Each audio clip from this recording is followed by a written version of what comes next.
According to the most comprehensive research we have, high blood pressure is actually caused by inflammation in the body. When we work to reduce inflammation, we can actually lower blood pressure. To avoid the cocktail of meds that can come with high blood pressure, you need to eat yourself healthy. Hi, I'm Dr. Devin Atkinson from Atkinson Family Chiropractic in Denver, North Carolina, and I help people take steps to get back to health.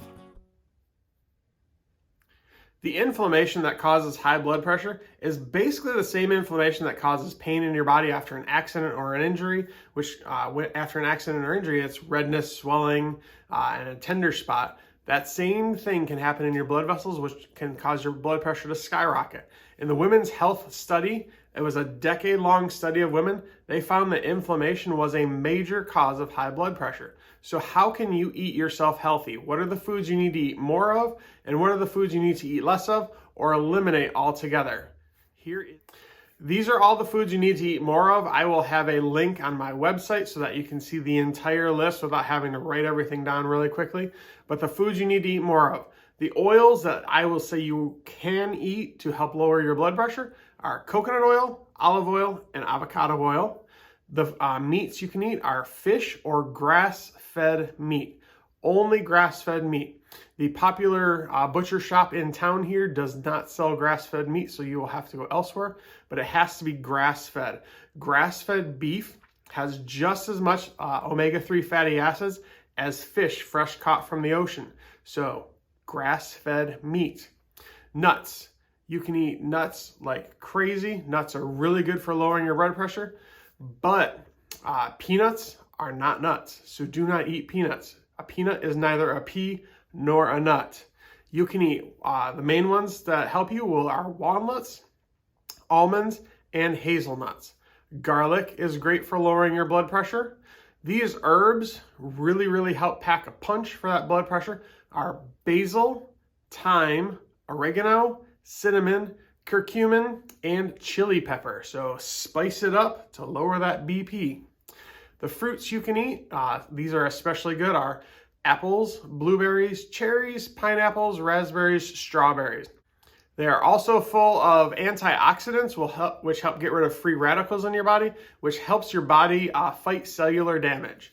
Pretty much any vegetable you can imagine is acceptable to lower your blood pressure, especially leafy green vegetables, spinach, kale. Iceberg lettuce is not the best, romaine's a lot better, but leafy green vegetables and onions. Onions are excellent for lowering blood pressure. Chocolate lovers rejoice because you can eat dark chocolate. 70% or more dark chocolate, and it has to have no added sugars. Beans are very acceptable. Green tea is very acceptable, as are avocados. You can have avocado oil. You can have avocados. Avocados are the good fat that helps you lower your blood pressure, decrease inflammation in your body. Some of these foods I'm going to list next are high fiber foods. I've already talked about a few of them, but high fiber is really what you're shooting for because most of these foods on the high fiber list I have already talked about. They include pears, strawberries, avocados, apples, raspberries, bananas, carrots, beets, broccoli, artichokes, Brussels sprouts, lentils, kidney beans, split peas, chickpeas, quinoa, oats, popcorn, popped at home using coconut oil, not microwave popcorn. Microwave popcorn has all kinds of chemicals in it. Almonds and chia seeds. If you've never seen chia seeds before, think back to the late 1980s when they had chia pets.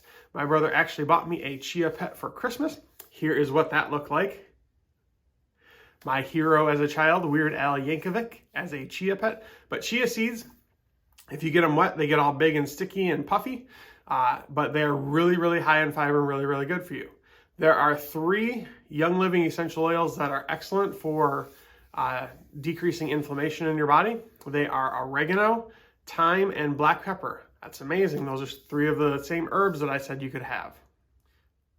Now, the foods you need to eat less or eliminate altogether in order to help you with your inflammation in your body and to lower your blood pressure. Number 1 is sugar. Sugar feeds inflammation in your body. All sugar, brown sugar, white sugar, just get rid of it. Get rid of all the sugars you can. Because We do not want to feed that inflammation. We do not want to keep increasing that blood pressure. Fried foods, that's a southern no-no, getting rid of fried foods, but if you want to lower that blood pressure, you got to get rid of the fried foods, especially because they're made in mostly vegetable oil. Vegetable oil is terrible for you. Don't ever use vegetable oil, please, please. Don't use refined flour, no dairy, get rid of all the cheeses and milks, artificial sweeteners, artificial additives, saturated fats, any grain-fed meat, any traditional store-bought grain-fed meat. When you feed cows a bunch of corn, it creates a bunch of inflammation in your body.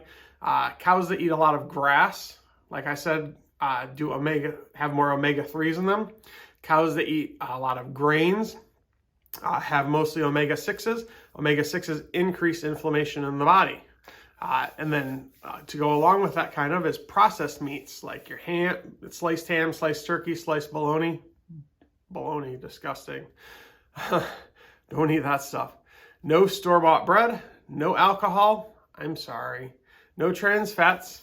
Trans fats, a lot of packaging will say 0 grams of trans fats per serving, and then you will flip it over and look at the label and it'll say partially hydrogenated oil or hydrogenated oil. That means it does have trans fats because most people don't follow the serving size. Because when they eliminated trans fats from foods, instead of actually eliminating them, they changed the serving size from 3 cookies as a serving to 1.5 cookies as a serving, and now it meets the requirements to say 0 grams of trans fats per serving, and it still really wrecks your body. Trans fats actually make your cell walls hard so that they cannot get junk out and let good nutrients in. This is a big one, especially if you are on the road a lot, but avoid all fast foods. We've even stopped eating at, God's Chicken, Chick-fil-A, because fast food is just not good food at all. And the last one I'm going to say is avoid all GMO food, genetically modified organisms. On the back of a package, sometimes it says made with genetic engineering. They are all chemicals added to the DNA of the food that your body cannot process. If your body cannot process something, it turns it into inflammation in the body. So that's a quick list. I will have it linked on my website. I'm also going to link below episode 24 and 25 of Wellness Wednesday Workshop. I went into deep detail on foods that feed inflammation and foods that fight inflammation. So I'm going to post links to those below so that you can see both of them and learn way more about inflammation if you want to. But I will have that list for you so that you can stop eating the bad foods and start eating more of the good foods to get rid of inflammation and lower your blood pressure. Have a wonderful day. Bye.